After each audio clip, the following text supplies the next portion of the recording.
Sentinels were once North America's most beloved Valorant team. I'm on TenZ's side. I want to see him play longer with this roster. They were the best team in the world, and they looked unstoppable. TenZ is there now, able to help Dapper as that wall goes down, and this is beautiful. Just enough time bought there by that cage, and now Shazam swings in. Sentinels are looking fantastic. But somewhere along the way, everything went wrong. Shazam is there. TenZ, they're all looking for it. No opportunities being found. It's traded out again. Yeah, he's there. It's all on Shazam. It's done with. Dapper, it's your time to shine right about now. It's all on you, buddy. Surrounded on all fronts. It's over! There are only 3 players standing between the guard and a 13-1 win on Icebox and a 2-0 sweep of this playoff tournament. And as quickly as it started, it ended. Sentinels are still NA's favorite team, but we had to ask, what happened to Valorant's first champions? Sentinels were on top of NA last year. And now, I don't think you can say the same. I don't think it was people being uncomfortable. I think that no matter the agents we played, we failed at like the most basic level. TenZ has to be playing in God form for this team to have a chance, and that is horribly worrying. There's no way to describe the amount of shit and hate that I'm getting. It is happening before our eyes. It is emphatically the end for Sentinels' dominance in North America. It is emphatically the end. And now that they've signed Shroud, what does the future hold for Sentinels?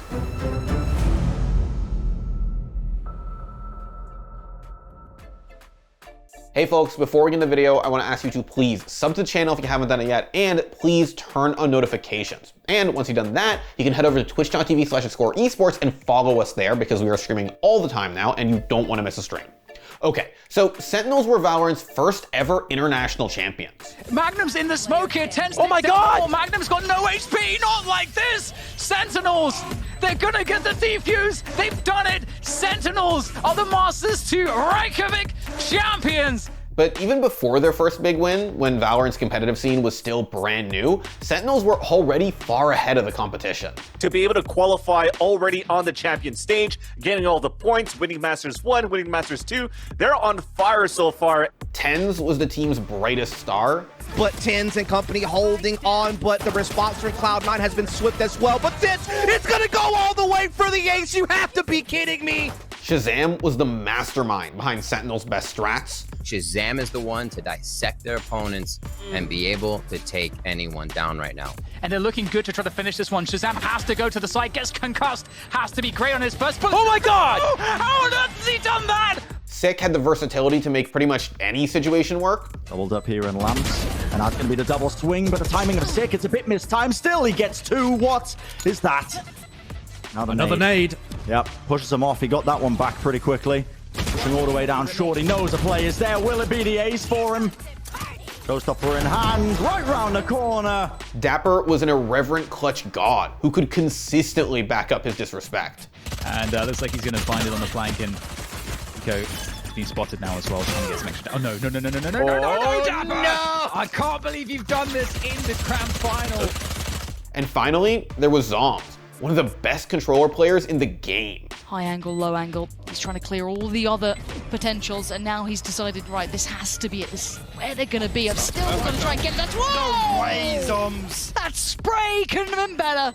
Together, Sentinels dominated Valorant. This is a team that's like maybe the most adaptive team in the business, which makes them extremely resilient against any style of play that Valorant has to offer. All 5 of those players were insane fraggers, but when it really comes down to when they were actually facing team to team from week to week, it ended up coming down simply to their preparation and how dedicated they actually were to changing how they approached. When you didn't have that many agents out in the game, it was a little bit easier for you to be like, okay, well, if I'm going to try to flash to retake it to the site, there's not going to be like a cosmic divide or a gravity well or something like that too. So it's just like straight up, we're going to try to get in and we could just fight it out. And they were really, really good at that, actually, for Sentinels. And of course, when you have that on top of their aim, then it was just normal that they were going to be the best team in the world. Between Sentinels' Reykjavik triumph and their NA victory tour afterwards, it looked like they were going to be Valorant's first dynasty. All they had to do was keep winning. But the Sentinels era was about to come to an end. Sentinels moving together through Garage. Sick and Dapper, the players that need to clutch this out, and they've both had their rounds. Dapper in this one alone has been fantastic, but there's no utility to play with here, Tom. It's all down to aim duels on both sides of the coin. And the time is so low. They need to make a move. They need to find a kill soon, find some space. Sick is taken down. It's all up to Dapper. He's going in for the stick, halfway at least, ready to take the fight up above, and Coldamenta's shut down. He's almost got it, but they push at just the right moment. 13-11. G2 have won the series, and Sentinels are dethroned. At long last, G2, the Kings are back, and this is their town. Truly unbelievable. We have never seen this team lose on LAN, and finally, someone has managed to take them down. Sentinels went into Masters Berlin with high hopes, but G2 quickly handed them their first ever international loss. And then, fellow North Americans Team Envy sent Sentinels packing in the quarterfinals. Well, Ye's found a little bit of a cleaner success story here. That's a follow-up and a half. Crashies, we saw him on the last map, but unable to kindle the complete picture of fire. Oh, Ye's still alive. He knows where you're at as well, Zoms. That frenzy. Zoms is posted on this one. He's checking. Close! No way, Ye. Yay! What a way to start it for Envy. Trying to maybe force them away from a couple of angles here, but Crashy's way ahead of it. Eats the flash though, so does Victor. Now there's problems. One left, one right. What can Victor do in this? They're bounding around. No way! Oh, Victor! Now they try and bide the time. The flash comes in. It doesn't quite find what they wanted. Yay, still trying to dip between CT and watching that drop down. Shazam is there.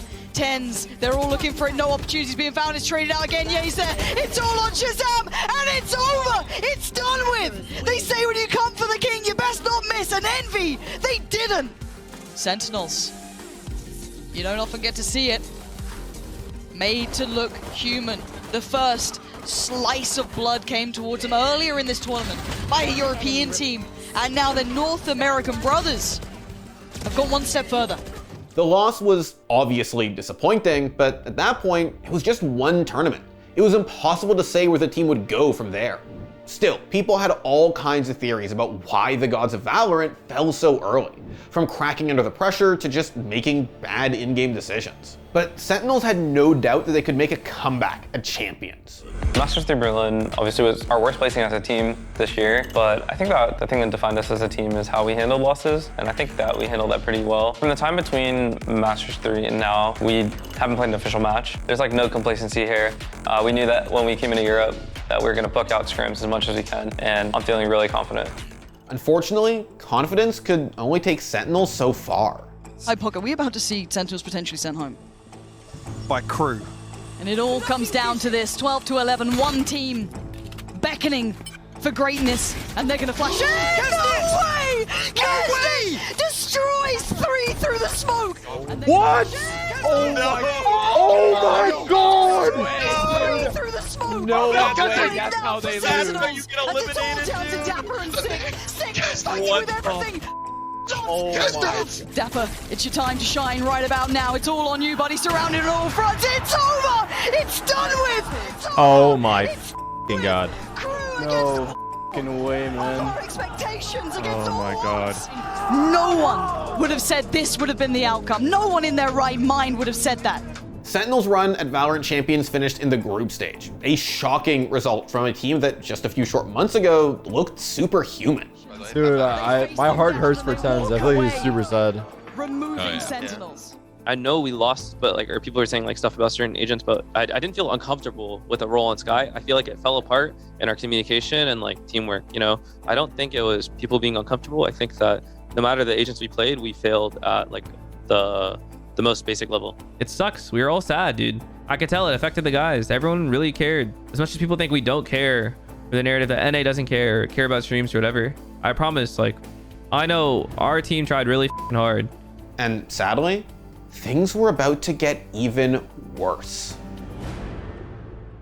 Sentinels 2022 didn't exactly start off on a high note. Sentinels scraped by, I felt like, through the group stage. A lot of their early matches, 2-1 versus NRG, versus Knights, versus Rise, teams you would put them above, and then they lost to Optic. They got 2-0'd by version 1. Sentinels were on top of NA last year. And now, I don't think you can say the same. New teams have arrived to replace them, and the Guard are certainly doing it here on Icebox. Not done quite yet, but they can taste it. Victory just on the other side. And there are only 3 players, make that 2, standing between the Guard and a 13-1 win on Icebox and a 2-0 sweep of Sentinels in the opening round of this playoff tournament. And as quickly as it started, it ended. They went 0-2 during NA Stage 1 Challengers playoffs, benched Zoms, and for the first time in the team's history, failed to qualify for an international event. I feel like we've been talking about this for a while, but people have been blowing it off. You know, Sentinels fans are like, no, the analyst desk invented a narrative. Sentinels are just going to bounce back. It's the same as it was last year, but it is happening before our eyes. It is emphatically the end for Sentinels' dominance in North America. It is emphatically the end. No one puts more effort in the team than I do. If people think I don't care, that I have an ego because I don't respond to Twitch chat criticism telling us to run Jet and Arena. Everyone had the same question on their minds. What happened to Sentinels? How did they go from the best team in the world to one of the worst teams in NA? Well, there are a lot of reasons. They're in an environment in North America where we've seen so many teams pop out of basically nowhere. The Guard, Ghost, Evil Geniuses. This scene is made for those that want overnight success. And Sentinels, they talk about how it's so hard to be in this environment. Well, they also have the same exact opportunity to make that type of success, to take that type of tempo. When Astra came out, and then a lot of teams started using Astra, and even Phoenix starting to get a little bit more of a drop in terms of character usage, because even Sky came out, and then you could kind of do some better things with Sky than you could do with Phoenix with the flashes. But Sentinels were really adamant to still want to stick to the tried, tested, and true of what Sentinels were known for. Which team scrims the most in NA? That you could easily say. Looks like the Guard starting to step out. I think us, man. We play Really? a lot. Yeah, we play a lot. no bias, right? You actually think so? I actually think it's us. But we definitely. I know who screams the least. I'm not gonna say any names. Is it really Sentinels? I thought it was just a meme. Sentinels squeaked through the NA Open qualifiers to make it into Stage 2 Challengers, despite adding Kanpeki to the roster to replace Zoms and bringing Raucus on as a head coach full-time. Some people suggested that Sentinels were too stubborn to adapt to Valorant's ever-changing meta. Others blamed the team's overconfidence, and still others blamed individual team and staff members. TenZ wasn't playing well enough, Raucus wasn't a good enough coach, Shazam was streaming too much. The list of excuses goes on and on. I didn't stream for like a week and I got the most shit for streaming that I've ever gotten. That's how I know I can't win. There's no way to describe the amount of shit and hate I'm getting. I'm pretty convinced that no normal player would be able to handle this. Whatever the reason, outside of a few standout performances by individual players, Sentinels took a huge tumble, and we're now officially one of the lowest ranked Tier 1 Valorant teams in North America. And the narrative recently has been, TenZ needs to pop off in order for Sentinels to win. They really rely on their star player. TenZ has to be playing in God form for this team to have a chance, and that is horribly worrying. The rest of the team needs to step up as well. The straightforward, aim-focused, puggy style of play that once got Sentinels to the top no longer cut it. The team looked like they lacked cohesion. It didn't seem like they spent enough time developing and practicing new strategies. And relying on TenZ to pop off every single map was holding Sentinels back from making any real progress. But truthfully, it also seemed like Sentinels hit a streak of some really bad luck outside of the game. TenZ got COVID, and Sick was and remains out indefinitely due to a family emergency, forcing Raucus and another stand-in, Danny, to sub in to varying degrees of success. Oh, you got to expect that FNS could be holding here, surely. I don't think if so. If someone kills the drone, you've got to know that there's a potential in the crossfires laid down. Flex it easy peasy. Victor's also just going to be flanking at the same time. That's going to be the Viper's Pit drop down onto the site. It's a bit of chaos. Crashes just works his way into it. The snakebite dropped down. There was vulnerability applied, but Dapper walking forwards.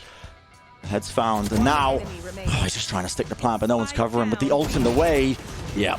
And Pecky works his way into the pit, just Dapper left alone, and this is going to be match point. Dapper, massive task ahead of him, not enough. Yeah, they made a run at it, right? Like they even had Optic call a timeout, so it was competitive and interesting enough that we saw some of that. But yeah, it just honestly, Sue, it wasn't a fair fight. We kind of knew that going into it. I mean, look at this from Tens in Heaven. Dashes across, Marshall in hand, boom! Oh, unlucky. Straight in. And unfortunately, not quite going to work there. Yep. Definitely feels like Sentinels have got their fill of the whimsy today. Seeing that respect shown. Thunder, so weak. The dog! Oh! Oh my God! Not the dog. Not the dog. Not the dog to finish it. Not the dog. Well, stage 2 looking like it might be ending in emphatic fashion here for Sentinels. In stage 2 challengers, Sentinels finished at the bottom of their group. After a final 2-0 loss to Cloud9, Sentinels had nothing left but the NA last chance qualifier. And even that wasn't a guarantee. Even the teams that beat Sentinels had to acknowledge that they weren't facing the former champions at their peak. I'm not gonna lie, it was kind of like a really boring series.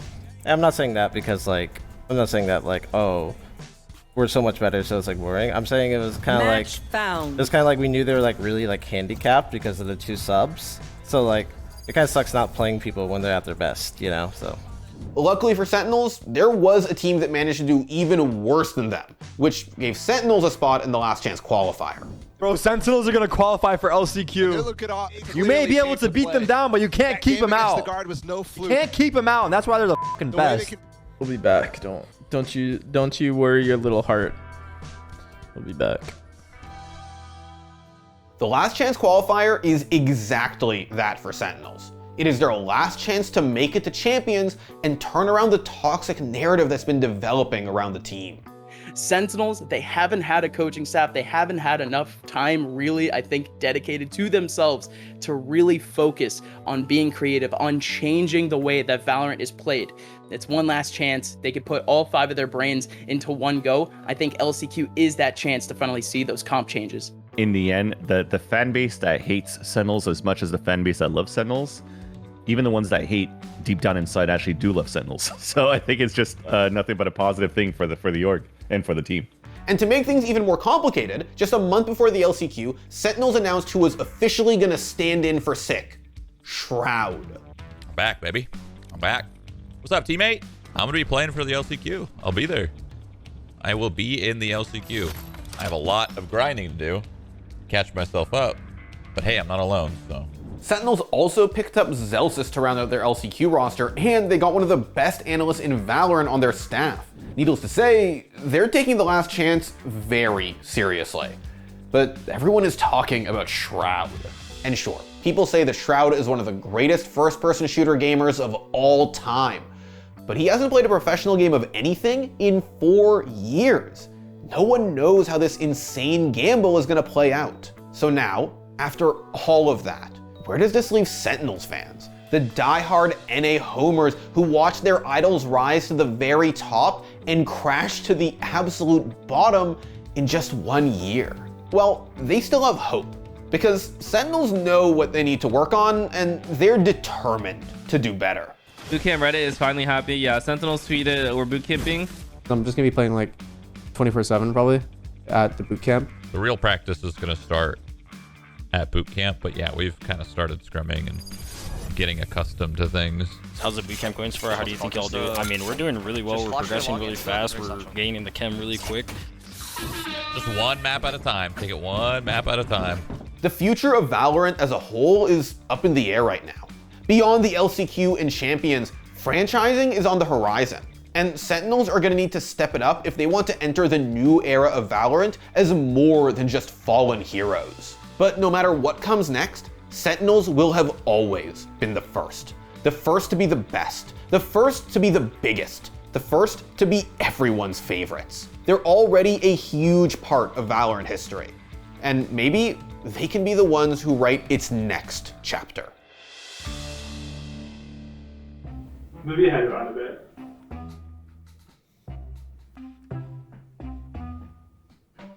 I think it's fine as long as you don't do too much crazy shit. I don't, you know me, I don't do crazy shit, Matt. When have I ever done crazy shit? But they don't call you down the hands, man, nothing, right?